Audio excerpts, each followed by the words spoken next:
Bismillahirrahmanirrahim. Assalamualaikum warahmatullahi wabarakatuh.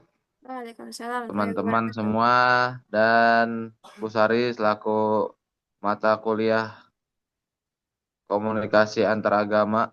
Di sini kami dari kelompok 7 akan mempresentasikan isu-isu komunikasi antar budaya. Selanjutnya, ini adalah anggota kelompok-kelompok kami.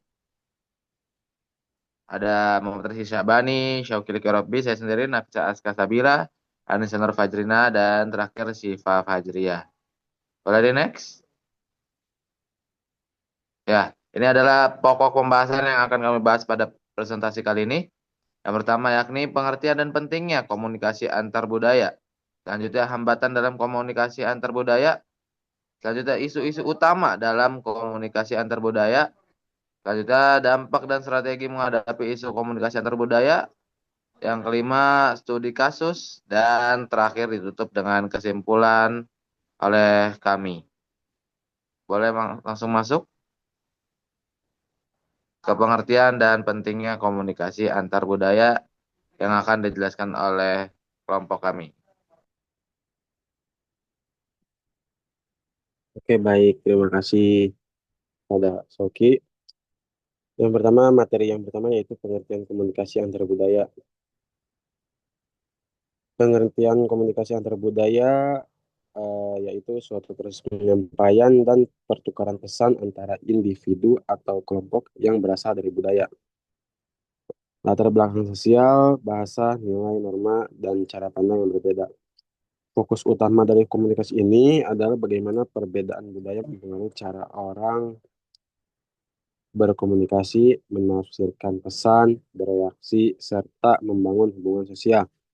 Nah, dengan kata lain, komunikasi antar budaya ini tidak hanya soal bagaimana seseorang berbicara, akan tetapi juga bagaimana memahami makna, ekspresi nonverbal, nilai budaya, hingga cara berpikir lawan bicara. Nah, jadi komunikasi antar budaya ini yaitu suatu proses bertukarnya pesan antara orang yang memiliki latar belakang budaya baik dari segi bahasa, nilai, kebiasaan, dan maupun cara berpikirnya. Oke, bisa di next.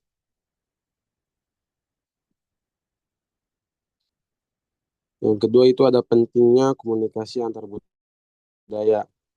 Nah, di sini ada beberapa contoh komunikasi antar budaya, yaitu ada tiga. Yang pertama ada globalisasi. Yang kedua ada mobilitas manusia yang tinggi. Yang ketiga itu ada kerjasama internasional. Nah, yang pertama era globalisasi. Era globalisasi ini juga menjadikan dunia semakin terhubung tanpa batas. Komunikasi antar budaya juga ini penting agar interaksi dengan masyarakat berbagai negara dapat berjalan efektif, mengurangi kesalahpahaman dalam perbedaan bahasa, nilai, dan cara berpikir. Yang kedua itu ada mobilitas manusia yang tinggi. Nah, mobilitas ini juga seperti pariwisata, pendidikan, migrasi, hingga kerja lintas negara membuat pertemuan antar budaya semakin seiring. Nah, oleh karena itu juga komunikasi antar budaya membantu seseorang menyesuaikan diri dengan tempat dan budaya baru, mengurangi culture shock, mempermudah proses integrasi sosial di lingkungan baru. Yang ketiga, yang terakhir itu ada kerjasama internasional. Nah, diplomasi antar negara, forum internasional juga kerjasama antar perusahaan multinasional, bisnis dan negosiasi global, kemampuan memahami budaya lain. Yaitu meningkatkan efektivitas kerja, tim lintas negara membangun rasa saling percaya, menimbulkan konflik budaya. Jadi, komunikasi antar budaya ini eh, peran penting dalam dunia modern dengan memahaminya, yaitu individu dapat berinteraksi dengan lebih sukses, menghargai perbedaan, mengurangi konflik, serta meningkatkan kerjasama dalam skala lokal hingga internasional.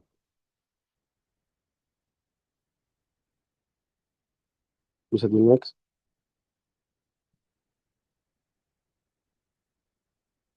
Selanjutnya ada hambatan dalam komunikasi antar budaya yang akan dijelaskan oleh teman saya. Oke, di sini kita akan masuk ke hambatan ya dalam komunikasi antar budaya. Tadi kan dijelaskan ya. komunikasi budaya ini penting gitu kan dalam kehidupan kita. Tapi di sini juga ada hambatan ini teman-teman. Nah di sini hambatan dalam komunikasi antar budaya ini yang paling umum gitu dalam komunikasi antar budaya itu ada perbedaan bahasa dan simbol. Terus juga setiap budaya itu kan memiliki bahasa ataupun dialek, idiom dan juga simbol yang berbeda-beda. Nah, jadi karena itulah kesalahpahaman itu muncul gitu. Ada stereotip juga, prasangka dan juga etnosentrisme juga. Nah, di sini kita lanjut ke selanjutnya. Di sini ada, nah, yang pertama kita masuk ke perbedaan bahasa dan simbol dulu. Jadi, kan tadi saya sudah mengatakan ya, jadi setiap budaya ini memiliki bahasa dan dialek ataupun idiom dan juga simbol yang berbeda. Nah, jadi karena itulah yang membuat kesalahpahaman itu sering muncul gitu. Jadi ketika makna dari sebuah kata atau simbol itu tidak sama gitu antara dari dua budaya ataupun budaya lainnya. Nah, jadi selain bahasa yang verbal, bahasa yang non-verbal pun seperti gestur, ekspresi wajah, dan juga kontak mata itu juga bisa berbeda gitu maknanya. Nah, misalnya nih, kontak mata dianggap sopan gitu di beberapa budaya, tapi di budaya yang lain itu ternyata dianggap kurang sopan gitu. Jadi hal-hal inilah gitu yang menyebabkan pesan-pesan yang sebenarnya itu sopan di budaya A, ternyata di budaya B itu kurang sopan gitu. Nah, di sini di sini gerakan tangan atau ekspresi tertentu dapat dianggap sopan di satu budaya tetapi menyinggung di budaya lain. Nah, mungkin kalau buat contohnya seperti misalnya di orang Jawa gitu menggunakan yang bahasa halus kan, bisa dianggap itu tidak tegas gitu oleh orang Batak. Nah, yang biasanya itu berbicara dengan intonasi yang lebih keras. Nah, ini kan berbeda gitu ya teman-teman. Terus juga di Sumatera itu identik dengan kata enggak gitu atau enggak apa, di budaya lain itu terasa asing gitu. Nah, mungkin kayak gitu kali ya. Mungkin lanjut ke yang kedua itu perbedaan nilai dan norma.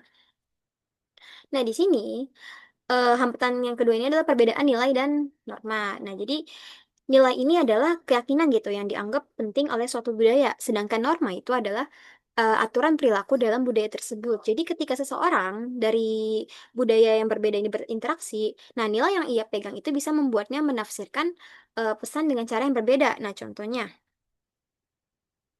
misalnya budaya yang menekankan individualisme mungkin lebih langsung dalam berkomunikasi gitu, sedangkan budaya yang kolektivisme cenderung mengutamakan keharmonisan sehingga komunikasinya lebih tidak langsung. Mungkin lebih gampangnya ini misalnya ya di Indonesia gitu. Misalnya makan gitu, budaya makan. Jadi masyarakat Bali, misalnya di Bali, masyarakat Bali ini biasa itu menggunakan dengan tangan kiri ataupun mau tangan kanan.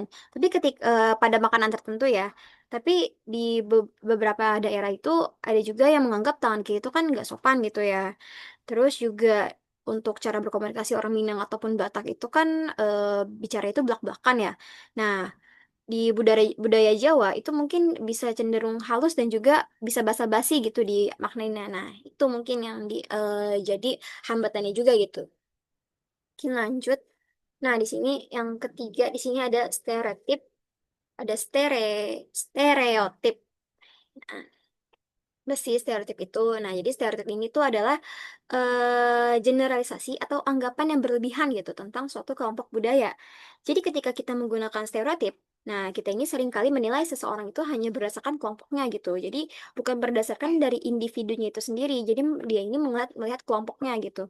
Nah, jadi akibatnya ini komunikasi itu menjadi tidak objektif gitu. Jadi lawan bicara ini kita bisa merasa direndahkan ataupun tidak dihargai gitu. Nah, contohnya kalau dalam Indonesia gitu ya. Misalnya orang Batak itu kan galak, nah orang Jawa itu halus, orang Papua itu malah, orang Tionghoa itu hanya ya fokus bisnis, nah gitu. Jadi stereotip inilah gitu yang membuat seseorang ini menilai individu itu berdasarkan asal budayanya, bukan kepribadiannya. Jadi dianggapnya Batak itu galak lah semuanya, ataupun orang Jawa itu halus semua lah, padahal itu bukan dari budaya gitu, tapi emang ya tergantung individunya sendiri gitu kan. Mungkin kayak gitu. Lanjut yang keempat di sini ada prasangka. Nah, di sini prasangka itu adalah sikap negatif gitu yang sudah membentuk sebelumnya gitu. Jadi pada kelompok lainnya. Jadi prasangka ini biasanya itu berasal dari stereotip yang tadi ataupun pengalaman negatif yang tidak mewakili keseluruhan kelompok gitu. Nah, orang yang memiliki prasangka ini dia cenderung menolak informasi baru atau menafsirkannya secara bias belaka gitu. Jadi ya dampaknya komunikasi ini juga tidak lancar gitu. Jadi muncul rasa curiga, nggak percaya ataupun menolak hal-hal lainnya gitu. Nah, di sini misalnya contohnya seperti misalnya nih, jadi ada warga pendatang gitu dari Papua. Kadang itu dianggap mengambil pekerjaan lokal. Nah, jadi padahal nggak seperti itu gitu. Nah, terus misalnya eh, tersangka itu terhadap suku tertentu yang dianggap keras atau tertutup. Jadi udah melihat kayak ini kayak suku ini dia keras banget deh gitu. Padahal kita belum berinteraksi secara langsungnya gitu kepada mereka. Itu udah mulai ya prasangka-prasangka negatif ya kalian tahu lah itu ya. Nah, terus di sini ada etnosentrisme. Di sini adalah yang terakhir itu ada etnosentrisme yaitu keyakinan bahwa budaya kita ini lebih baik gitu, paling benar gitu. Jadi sementara budaya lain ini kita anggap kurang baik gitu. Jadi eh, sikap inilah gitu yang membuat apa ya menerima pandangan ataupun kebiasaan dari budaya lain itu nggak diterima gitu.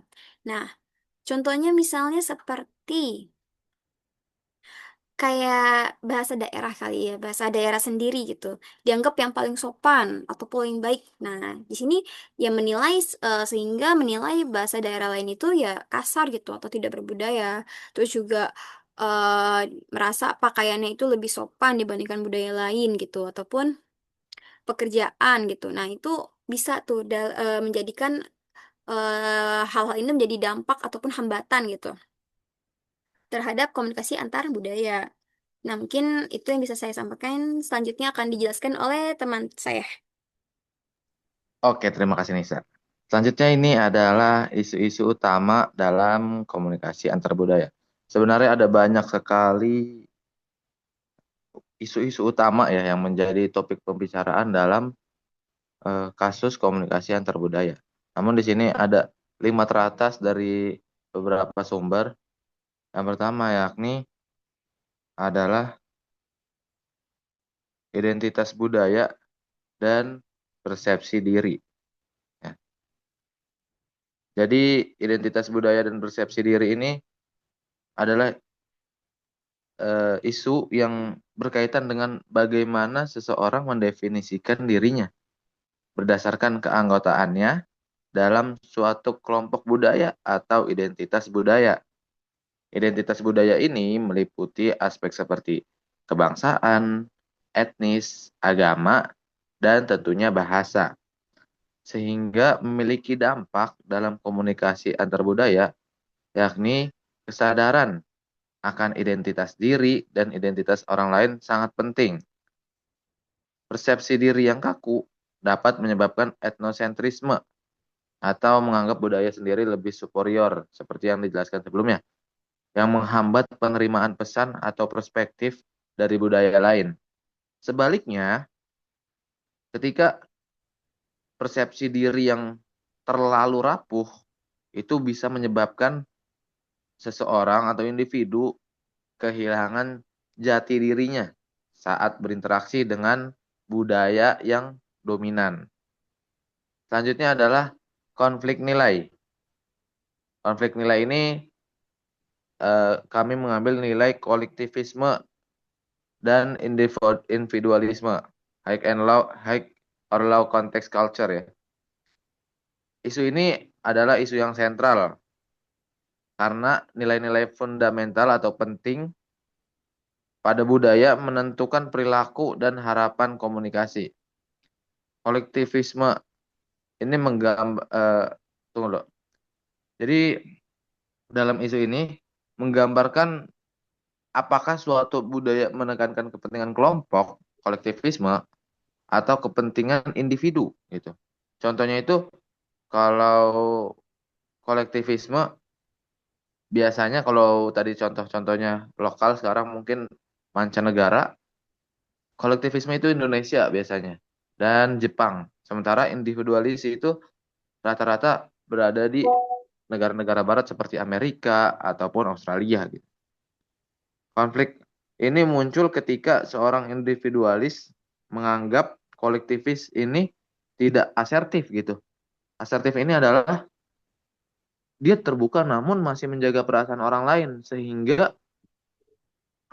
belum semua tuh dapat bisa dikatakan gitu. Sementara kolektivis ini menganggap para individualis itu orang-orang yang egois. Ya. Budaya high context misalnya nih ya, dari konflik nilai, budaya high context itu mengandalkan konteks isyarat nonverbal dan hubungan interpersonal untuk menyampaikan makna. Budaya low context mengandalkan kata-kata yang eksplisit dan langsung, sehingga konflik bisa terjadi ketika pesan dari low context itu dianggap kasar oleh high context, dan pesan dari high context itu dianggap tidak jelas oleh low context. Selanjutnya itu ada dari gender dan peran sosial.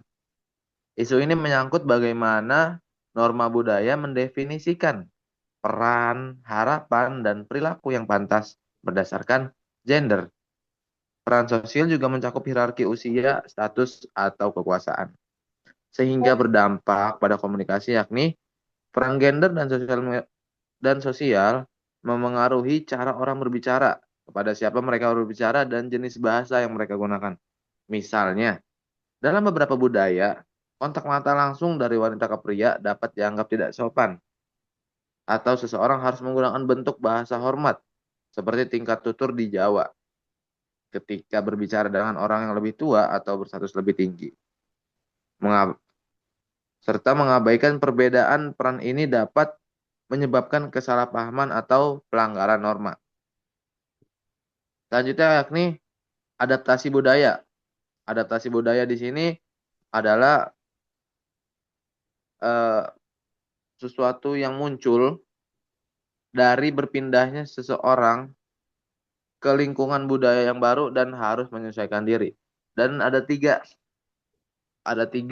cara adaptasi. Yang pertama itu akulturasi, asimilasi, dan culture shock. Saya akan menjelaskan culture shock terlebih dahulu. Culture shock merupakan kecemasan dan disorientasi yang dialami seseorang saat menghadapi lingkungan asing yang sangat berbeda. Misal, orang desa yang benar-benar memang dari pelosok, itu ketika berada di kota, pasti akan merasakan culture shock kayak budaya yang berbeda, bahasa yang berbeda, bahkan pakaian yang berbeda, itu adalah culture shock.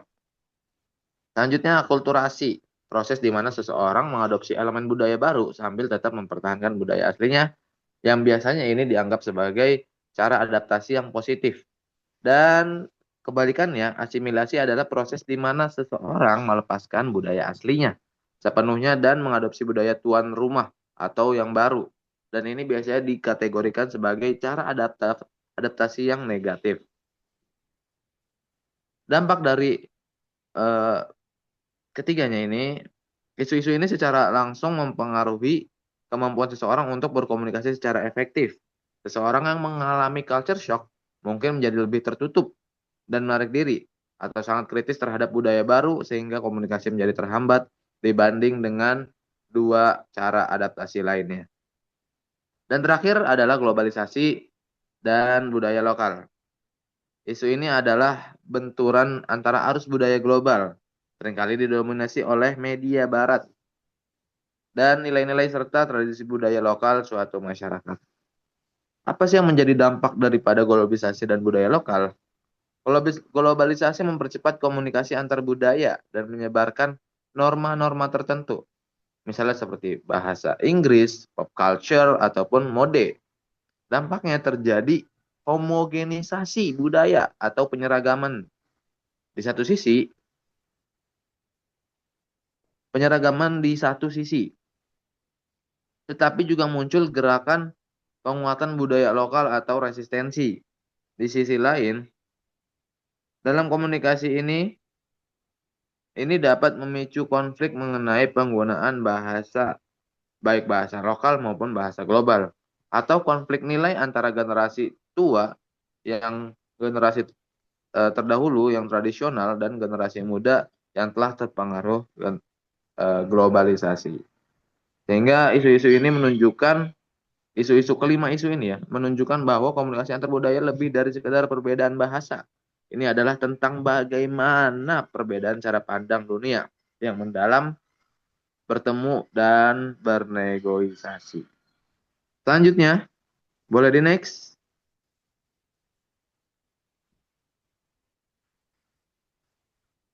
Ya, selanjutnya adalah dampak isu komunikasi antar budaya akan dijelaskan oleh, silakan. Baik, terima kasih. Selanjutnya ada dampak isu komunikasi antar budaya. Ini kan udah dijelaskan yang mengenai isu-isu komunikasi antar budaya. Nah, di sini tentunya terdapat dampak ya dari isu komunikasi antar budaya ini. Yang pertama itu ada dampak positif, lalu yang kedua itu ada dampak negatif. Ya, walaupun komunikasi antar budaya ini sering dianggap sulit ya, tapi ini sebenarnya membawa banyak manfaat gitu yang bisa memperkaya hubungan sosial antar budaya. Yang pertama itu dampak positifnya mampu meningkatkan pemahaman dan juga toleransi.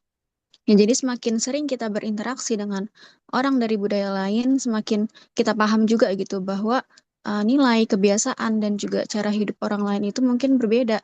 Tapi walaupun berbeda bukan berarti salah gitu. Nah, pengalaman ini justru bisa membantu kita untuk menjadi lebih toleran gitu atau menghargai budaya yang lain gitu. Jadi tidak mudah menghakimi dan juga terbiasa menerima keberagaman ya, karena di sekitar kita juga udah banyak gitu budaya yang berbeda dengan budaya kita sendiri gitu. Lalu yang kedua, meningkatkan kreativitas. Nah, ketika orang dari budaya yang berbeda ini bekerja sama, perbedaan cara berpikir ini sering menghasilkan ide-ide baru gitu. Ini terlihat juga gitu di dunia pendidikan, bisnis internasional, lalu lingkungan kerja multikultural, yang dimana keanekaragaman ini membuat solusi menjadi lebih bervariasi dan juga menjadi inovatif. Lalu yang ketiga, memperkaya pengetahuan dan juga identitas. Nah, berinteraksi dengan budaya lain membantu kita untuk memahami siapa diri kita, terus kita juga jadi tahu nilai mana yang ingin kita pegang dan mana yang bisa berubah. Kita juga bisa mempelajari bahasa baru, terus gaya komunikasi baru, hingga cara memandang suatu masalah dari sudut yang berbeda-beda. Lalu yang terakhir, mampu memperluas jaringan pertemanan global. Nah, dengan adanya komunikasi lintas budaya ini mampu membuka pintu ke jaringan global, seperti ada teman internasional gitu ya, peluang kerjasama, terus pertukaran pelajar hingga kolaborasi bisnis. Nah, ini membuat individu maupun organisasi lebih siap gitu untuk menghadapi dunia global gitu. Lalu yang kedua ada dampak negatif. Nah, selain dampak positif tadi, tentunya isu komunikasi antar budaya ini juga memiliki dampak negatif ya. Ketika interaksi antar budaya tidak dikelola dengan baik, ini mampu memunculkan stereotip dan juga prasangka seperti yang dijelaskan oleh Anissa tadi ya. Yang dimana ketika kita kurang mengenal budaya lain, kita sering menyederhanakan mereka gitu ke dalam stereotip. Yang dimana orang A tuh biasanya begini loh, atau orang B tuh selalu begitu. Ketika kita belum kenal individunya secara langsung itu gimana, kita langsung menjudge gitu bahwa budaya mereka tuh dari budayanya, seperti yang dijelaskan oleh Nisa tadi. Terus yang kedua itu etnosentrisme. Ini merupakan sikap merasa bahwa budaya sendiri itu paling benar, paling baik atau paling sopan. Yang dimana sikap seperti ini membuat kita sulit menerima perbedaan dan juga akhirnya memicu konflik atau ketegangan dalam berkomunikasi. Lalu yang ketiga, salah paham atau miscommunication. Nah, setiap budaya ini kan memiliki cara berbeda gitu ya dalam menyampaikan pesan yang dimana mungkin bisa menimbulkan apa ya penafsiran yang berbeda pula.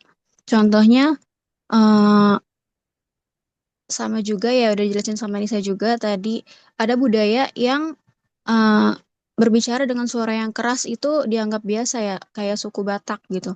Tapi di budaya lain kayak Jawa itu dianggap nggak sopan, marah kayak ngebentak gitu. Padahal itu merupakan hal yang biasa gitu di budaya Batak. Terus kontak mata juga tadi eh, mungkin di budaya yang satu dianggap sopan, tapi di budaya yang lain itu dianggap kayak nantangin gitu, kayak nggak sopan mandang mata gitu. Jadi kayak eh, ini menimbulkan kesalahpahaman yang berbeda-beda. Lalu yang keempat, kecemasan saat berkomunikasi.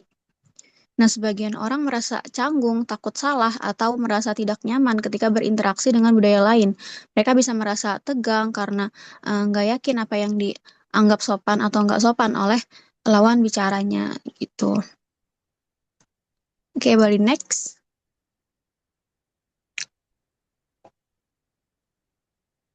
Lalu yang kedua itu ada strategi menghadapi isu komunikasi antar budaya. Yang pertama itu dengan meningkatkan kompetensi antar budaya. Itu bisa dimulai dengan mengenali budaya sendiri ya. Dengan mengetahui nilai atau kebiasaan yang kita pegang, kita bisa lebih memahami mengapa kita bereaksi dengan cara tertentu. Nah, ini membantu kita untuk mengontrol dan juga menyesuaikan sikap ketika berinteraksi. Lalu bisa dengan mempelajari budaya orang lain. Nah, tidak perlu mempelajari secara mendalam, tapi paham aja gitu aturan yang secara umum seperti apa yang dianggap sopan, terus bagaimana cara menyapa dengan baik, terus apakah mereka lebih suka berbicara langsung atau enggak langsung, terus bagaimana mereka mengekspresikan emosi gitu. Nah, pemahaman sederhana ini sudah sangat membantu gitu ya untuk menghindari kesalahpahaman. Lalu yang ketiga membangun empati. Nah, empati ini berarti mencoba untuk memahami perasaan dan cara pandang orang lain. Ketika ada perbedaan, jangan langsung menilai dari kacamata budaya sendiri, tapi coba lihat dari perspektif budaya yang lain gitu. Lalu yang kedua yaitu adaptasi gaya komunikasi. Ini bisa dimulai dengan menyesuaikan cara bicara. Ketika ada budaya yang suka bicara dengan tegas atau langsung gitu, ada juga budaya yang lebih halus dan juga nggak suka menyinggung. Nah, ini bisa menyesuaikan diri. Yang berarti bukan berarti kita kehilangan identitas gitu, tapi menunjukkan rasa hormat kepada budaya yang lain. Terus,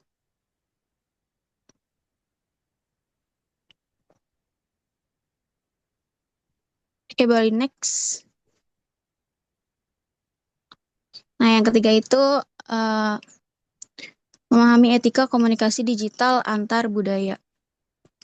Nah, di era media sosial ini, kita berkomunikasi dengan orang dari berbagai negara tanpa bertemu secara langsung. Nah, karena itu kita perlu nih untuk berhati-hati dengan humor atau sindiran, terus mampu memahami juga makna simbol atau emoji di budaya lain, terus juga menghindari ujaran kebencian, terus memverifikasi informasi sebelum kita menyebarkannya ke orang banyak gitu.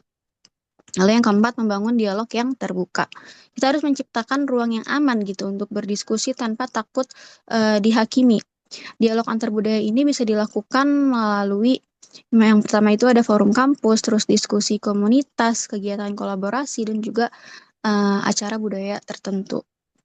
Nah, dengan kita berdialog ini membantu untuk mengurangi prasangka dan juga memperkuat kerjasama antar budaya. Lalu yang kelima itu menggunakan pendekatan penyelesaian konflik. Nah, ketika terjadi konflik karena perbedaan budaya, maka perlu melakukan yang pertama itu mediasi dengan melibatkan pihak ketiga yang memahami kedua budaya untuk membantu menjembatani komunikasi. Lalu yang kedua itu bisa negosiasi sensitif budaya, yaitu dengan menggunakan bahasa yang sopan dan juga mempertimbangkan nilai budaya lawan bicara. Lalu bisa dengan komunikasi restoratif, yaitu bukan hanya menyelesaikan masalah, tapi juga memulihkan hubungan agar tetap harmonis. Oke, mungkin itu saja penjelasan dari saya. Selanjutnya, boleh di next. Akan dijelaskan oleh teman saya. Oke, terima kasih Aska. Yang selanjutnya di sini ada studi kasus. Perbedaan gaya komunikasi sering menjadi salah satu isu utama dalam komunikasi antar budaya. Banyak di daerah di Indonesia biasanya tuh orang berbicara dengan ada yang halus, pelan, dan berhati-hati supaya tidak menyinggung perasaan. Nah, sementara di budaya lain seperti di Barat, mungkin orang lebih suka berbicara secara langsung, tegas, dan to the point. Ketika dua gaya komunikasi ini bertemu, sering munculnya salah paham. Maka dari itu, penting bagi kita untuk memahami perbedaan ini agar komunikasi dapat berjalan lebih lancar dan tidak menimbulkan salah persepsi. Mungkin ya nih kalau contoh studi kasusnya kita nih dikaitkan dengan kita sebagai mahasiswa di kampus lah gitu ya. Sering pengalaman komunikasi antar budaya ini muncul dalam lingkungan yang terdekat dulu deh, lingkungan organisasi atau kelas gitu. Teman-teman kita mungkin pastikan punya teman nih dari berbagai daerah yang memiliki cara bicaranya yang berbeda, ada logatnya yang tadi tegas dan mungkin terdengar keras, ada juga yang halus, ada yang sangat ekspresif, ada juga yang cenderung diam. Nah, kita makanya nih harus memahami pemahaman budaya gitu sesama teman. Kalau misalkan kita nggak paham akan budaya tersebut, kita bisa salah menilai karakter mereka. Misalkan nih, contoh ada teman misalkan dari Sumatera gitu yang berbicara dengan intonasinya yang mungkin sering dianggap galak gitu ya, padahal itu merupakan kebiasaannya gitu. Sementara orang-orang yang kayak dari Jawa, Sunda mungkin terdengarnya kayak lembut, halus, nah dan membuat orang lain mungkin salah paham karena mengira dia tuh nggak tegas gitu terhadap orang lain. Nah maka dari itu kita juga harus memahami perbedaan itu tuh agar komunikasi berjalan dengan lancar dan nggak menimbulkan konflik kecil gitu yang sebenarnya berasal dari perbedaan budaya bukan karena perbedaan yang sangat besar gitu.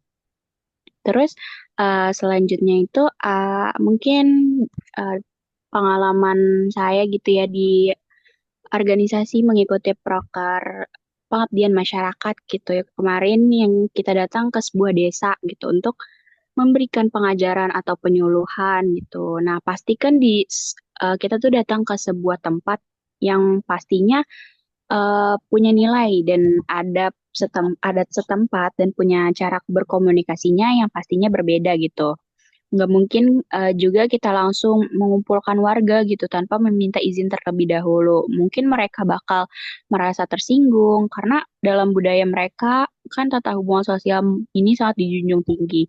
Bahkan dari cara kita duduk, sapaan pertama, pilihan kata ketika kita berkomunikasi atau mungkin cara berinteraksi kita dengan orang yang lebih tua gitu bisa menentukan apakah kita dapat diterima dengan baik atau tidak. Nah, hal seperti ini tuh kita sebagai mahasiswa PAI juga harus bisa belajar bahwa cara kita menyampaikan sesuatu itu bukan hanya tentang isi pesannya, tetapi tentang pemahaman budaya yang kita ajak bicara. Terus mungkin yang kita alami juga nih nantinya nih saat kita apa kayak lagi observasi gitu di sekolah-sekolah. Nah, pastinya kita kan nih ya mungkin ada yang ke kelas-kelas gitu menyapa siswanya. Terus pastikan semua siswa itu punya cara berpikir dan cara menerima materinya berbeda-beda gitu kan. Ada mungkin yang kayak cara menerimanya lambat, ada yang cara menerimanya cepat, dan ada juga yang kayak siswanya nih sering sharing gitu ke gurunya. Nah, maka dari itu kita tuh sebagai mahasiswa mahasiswa PAI harus mempunyai kemampuan berkomunikasi dengan latar budaya orang yang berbeda-beda karena dengan kita bisa mempelajari komunikasi tersebut kita bisa lebih bijak, lebih peka dan lebih siap untuk menjadi pendidik yang mampu berinteraksi dengan berbagai kalangan. Dengan memahami perbedaan tersebut juga pesan yang kita sampaikan mungkin bisa diterima lebih baik gitu dan hubungan dengan orang lain dapat menjadi lebih harmonis. Mungkin boleh di next slide.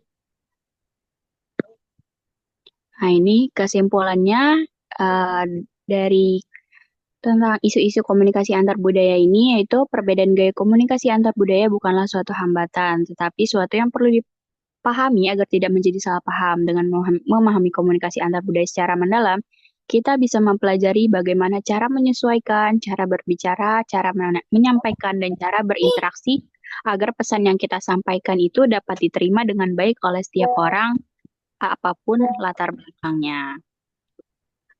Oke, boleh di next slide.